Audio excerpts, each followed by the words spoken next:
بسم الله الرحمن الرحیم و بهی نستعین. سلام و عرض ادب دارم خدمت همه شما عزیزان. آرزو دارم که همه شما صحت و سلامت باشین در هر گوشه دنیا که باشید.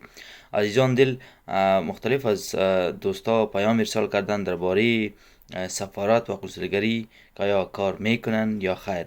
عزیزانو، لکه څنګه چې تاسو ته بهتره معلومه ده، د اګست 15 را په دې خوا د جمهوریت د نړېدو او د امارت په راتلو سره ټول سفارتونه د مرکز یعنی د بهرنیو چارو د وزارت سره کومه رسمي اړیکه نه لري، غیر رسمي ارتباطات لري. هغه په دې معنی تر څو چې د افغانستان د موجوده کوم نظام چې اوس راغلی دا نور هیوادونو په رسمیت نه وي پیژندلی، تر هغې به سفارتونه رسمي یا مستقیمه اړیکه د بهرنیو چارو د وزارت سره مرکز سره نشي لرلی. خو دا په دې معنی نه ده چې سفارتونه به خپل کارونه پر مخ نه بیایي.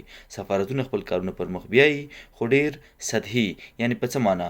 په دې معنی چې که تاسو چیرته د نوي پاسپورټ لپاره درخواست کوئ، هغه امکان پذیره نه ده، ځکه چې اکثریت سفارتونو سره د پاسپورټونو د نوي پاسپورټونو کتابچې نشته دی.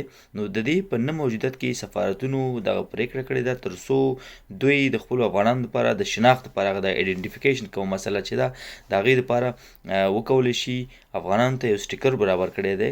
نو تاسو کولی شئ چې که چېرته پاسپورټونه مو الکترونیک پاسپورټونه وو او ورسره په ضمن کې د پخواني نظام یا د جمهوریت د تایید شوي د بهرنیو چارو د وزارت تایید شوي تذکیره ولرئ، نو تاسې کولی شئ چې تاسې درخواست وکئ د پاسپورټ د تمدید لپاره.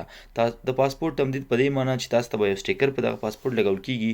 خو اکثریت دوستان د ایټالیا او بعض نور دوستان سره چې زه په رابطه کې یم اوس داسې ادعاوې کوي چې په دغه سټیکر تاسې سفر نشئ کولی.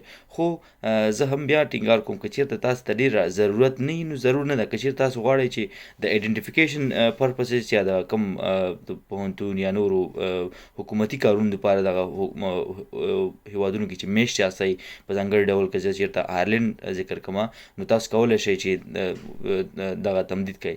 که نه ډېره اړینه او ضروري نه ده. تر بیا مو په الله سپارم. ښه وخت.